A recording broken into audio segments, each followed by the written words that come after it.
Olá, bem-vindos a mais uma conversa nossa aqui. Hoje a gente vai mergulhar num tema que, olha, promete trazer um pouco mais de leveza, quem sabe até um sorriso aí para o nosso dia. Opa, tema bom. Leveza é sempre bem-vinda. Com certeza. Vamos explorar juntos o universo dos hereis na Umbanda. Sabe aquelas presenças espirituais que irradiam uma energia muito particular. Pura alegria, inocência. Aquela energia que muda o ambiente, né? É impressionante. Exato. E para guiar essa nossa exploração, a gente tem aqui uns trechos da obra Hereis na Umbanda, Pureza e Magia das Crianças de Oxalá, e também algumas informações sobre o autor, o Thelbin Alves. O trabalho do Thelbin Alves sobre herês é bem interessante mesmo. Traz um olhar profundo. Sim, e a nossa missão aqui é justamente essa, aprofundar um pouco e entender melhor quem são os hereis, qual o papel deles, sabe? Como funciona essa energia tão contagiante que eles trazem. E também a perspectiva que o Thelbin Alves oferece, né? Essa ideia de cura pela leveza, de celebrar a pureza. Isso. Tem até um ditado, né, que rola nos terreiros, que quando um herê chega, tudo muda. O ar fica mais leve, o riso se espalha, quase que magicamente. É quase palpável essa mudança. Pois é. Então, ok, vamos tentar desvendar essa energia toda. Vamos lá. E essa transformação, assim, quase instantânea, é o que mais chama atenção, né? É uma presença que, de um jeito surpreendente, mistura uma simplicidade que desarma. Totalmente. E, ao mesmo tempo, uma profundidade espiritual, assim, notável. Eles chegam e, parece que sem esforço nenhum, alteram a vibração do lugar. Das pessoas. E para a gente começar a desenrolar isso, um ponto que as fontes que a gente viu batem muito na tecla é desmistificar uma ideia.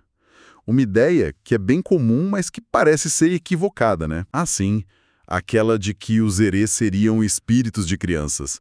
Crianças que morreram, que desencarnaram cedo. Isso, o pessoal costuma pensar isso, né? E a obra do Alves é bem enfática nisso. Deixa claro que os herês não são espíritos de crianças que passaram pela morte física prematura. Na verdade, o que ele apresenta é que são espíritos, olha só, de grande evolução espiritual. Nossa, isso já muda tudo. Espíritos evoluídos. Exato. E o que é fascinante aqui, e talvez o ponto central da questão, é a escolha deles. Uma escolha deliberada por essa manifestação infantil. Eles escolhem parecer crianças. Sim, adoptam essa forma, essa aparência, o comportamento de criança, justamente para poderem passar ensinamentos espirituais profundos, só que de um jeito leve, alegre, acessível, sabe? Entendi. Algo que a seriedade do mundo adulto talvez bloqueasse. Precisamente. A formalidade, a sisudez, às vezes impede a mensagem de chegar. Então eles vêm como mensageiros, entre os planos espiritual e material. São tipo guardiões da pureza, da esperança, da alegria genuína. Faz muito sentido essa escolha quando a gente pensa nas características deles, né? Pureza, alegria que contagia e uma verdade dita assim, sem filtro, quase ingênua, mas certeira. Exato. Uma honestidade desarmante. E o material que a gente tem também fala muito da ligação deles com o Oxalá, o orixá da criação, da paz, da fé. Sim, essa ligação é fundamental. E se reflete em tudo, né? No simbolismo deles, a preferência pelo branco, cores claras, a sensação de calma que eles trazem. E aquele amor que parece incondicional, sem julgamento. Exato. Essa ligação com o Oxalá, que é o princípio criador, só reforça essa ideia da pureza original deles. E o propósito, então, vai além de só trazer alegria por um momento, sabe? Ou melhor, nos relembrar daquilo que a gente esquece. A rigidez, as preocupações, o cinismo da vida adulta. A gente vai perdendo isso, né? Vai. E tem uma citação no prefácio do livro, que eu acho linda, captura bem isso. A fé não precisa ser pesada, que o amor pode ser brincadeira e que o riso também é reza. Nossa, o riso também é reza. Que forte isso! Muito.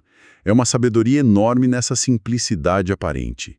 Eles mostram que a espiritualidade pode e talvez deva ser leve, alegre, celebrada. E a descrição da chegada deles no terreiro que o texto traz é muito viva, quase dá pra ver, sabe? Como é que descreve? fala que chegam girando, rindo alto, batendo palmas ritmadas, pedindo doces com insistência, chamando a atenção de todos. É uma explosão de energia pura, né? Descomplicada. Totalmente. Uma energia que invade o espaço. E é aí que a coisa fica interessante mesmo. O impacto que essa chegada tem no ambiente, nas pessoas ali presentes. Sem dúvida. A análise dessa energia é um ponto-chave na obra. O material detalha bem como a simples presença deles parece quebrar tensões. Sabe, aquela tensão acumulada no ar? Sei, aquela nuvem pesada. Isso. Dissolver nuvens de tristeza, de preocupação e realmente transformar a atmosfera do lugar. E se a gente conecta isso com o que o autor chama de cura pela leveza? A tal cura pela leveza que ele menciona no prefácio. Exatamente. Fica claro que não é só uma alegria superficial, sabe? Passageira. É uma vibração diferente, alta frequência, pura, que parece atuar num nível mais fundo, emocional, energético, fazendo uma limpeza sutil. Como se a alegria deles fosse um agente de limpeza mesmo. Um purificador. E tem outra coisa que a fonte marca muito: o jeito como eles se comunicam, como interagem. Ah, isso é fundamental. Eles não julgam, né? Não ficam acusando, apontando o dedo. Parece que eles têm uma capacidade de ver direto no coração da gente. Por trás das máscaras que a gente usa. É uma percepção direta, né? Sem intermediários. E aí comunicam a verdade de um jeito simples, direto, desarmado. Às vezes é numa brincadeira que parece boba. Ou numa pergunta super inocente. Isso. Uma pergunta que parece ingênua, mas que toca bem ali, naquele ponto sensível que a gente esconde. Ou às vezes é só um olhar, um gesto. E essa abordagem, que é direta, mas sempre amorosa, sem maldade nenhuma, está totalmente ligada à função curadora deles. O texto explora muito isso. Como eles curam, então? Eles atuam na limpeza de mágoas antigas, sabe? Ressentimentos que a gente carrega. Às vezes por anos. Dores emocionais profundas, que ficam ali resistentes. Aquelas que não saem fácil. Exato. E a vibração pura deles age direto nessas emoções paradas, cristalizadas. Quase como um solvente energético, sabe? Promove uma liberação, um alívio que, muitas vezes, é difícil de conseguir por outros caminhos. A leveza deles consegue desarmar as nossas defesas mais duras. Exatamente. Aquelas defesas que a gente constrói para proteger justamente essas feridas.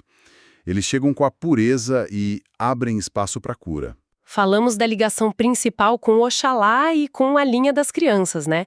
Que é a corrente espiritual onde eles mais se manifestam. Mas, como tudo na espiritualidade, nunca é tão simples, né? Deve ter mais camadas aí. Ah, com certeza. E a obra explora essas nuances, sim. Embora a energia principal, a tônica geral, venha de Oxalá, paz, pureza, o texto explica que cada erê também pode carregar, manifestar as vibrações de outros orixás. Ah, interessante. Então não é tudo igual? Não, de jeito nenhum. A energia de um erê não é uniforme. A gente pode encontrar, por exemplo, erês que trazem características de Ogum, orixá guerreiro, da abertura de caminhos. E como seria um erê de Ogum? Mais agitado? Talvez mais aguerrido, protetor, às vezes até um pouco teimoso, sabe? Brincalhão, mas com uma firmeza ali. Aí você pode ter outros com a influência de Oxóssi, o orixá das matas, do conhecimento. Esses seriam mais curiosos, talvez, exploradores, observadores atentos, quietinhos, mas pegando tudo. Aí tem os que refletem a doçura de Oxum, orixá dos rios, do amor. Ah, esses devem ser mais meigos, né? Carinhosos. Exatamente. E ainda outros que vibram com a energia de Yansan, a orixá dos ventos, das tempestades, da transformação. Esses devem ser pura energia, falantes, agitados. Sim, brincalhões, cheios de iniciativa. E por aí vai, com as influências dos outros orixás também. Isso cria uma diversidade, nossa, imensa. Um mosaico de personalidades, de jeitos de atuar. Mas sempre dentro daquela matriz infantil de pureza. Sempre. A base é a pureza, mas com temperos diferentes. Isso mostra que eles não são figuras monolíticas, sabe? Padronizadas. Cada um é um. Essa diversidade é muito fascinante. Humaniza um pouco, né? Mesmo sendo espíritos elevados. E tem outro ponto que o material bate forte. A reação emocional que eles causam nas pessoas. Ah, sim. Aquele impacto direto no emocional. O prefácio do livro até fala de lágrimas, mas não lágrimas de tristeza, e sim de reconhecimento. Um reconhecimento profundo. É uma conexão forte, né? E a frase que explica isso é, nossa, muito poderosa. Porque quando um herê fala, é a criança que existe dentro de nós que responde. Isso toca fundo. Toca mesmo. E analisando essa conexão, a gente vê a dimensão psicológica e espiritual também do papel deles. Eles funcionam quase como um espelho bem limpo. Um espelho da nossa essência. Exato. Da nossa essência mais pura. Daquela parte nossa que talvez a gente tenha esquecido ou deixado de lado. Eles refletem a inocência original, a capacidade de ter fé sem tanta reserva. Aquela confiança na vida, né? Que a gente vai perdendo. Infelizmente, a confiança na bondade do mundo, das pessoas, sentimentos que ficam soterrados, né? Pelas experiências difíceis, desilusões, o pragmatismo da vida adulta. E a presença deles meio que obriga a gente a encarar essa parte esquecida. Quase isso. Obriga não no sentido ruim, mas confronta, sabe? E isso levanta uma questão importante, quase existencial, sobre o que a gente perde no caminho quando vira adulto demais. O que a gente deixa pra trás. A interação com um hererê, pela visão do autor, pode ser um gatilho para a gente reencontrar aquela criança que um dia acreditava em tudo. É o que ele diz poeticamente no texto. Lindo isso. A criança que um dia acreditava em tudo. É um convite para resgatar algo muito precioso dentro da gente. Uma ponte direta com o nosso eu mais verdadeiro. Talvez da adormecido. E quem traz essa visão tão sensível e profunda é o autor Thelbin Alves. Pelo que a gente viu sobre ele, é um escritor que mexe com espiritualidade, fé, mistério. Mas que também não foge de temas sociais, né? Dilemas humanos. Exatamente.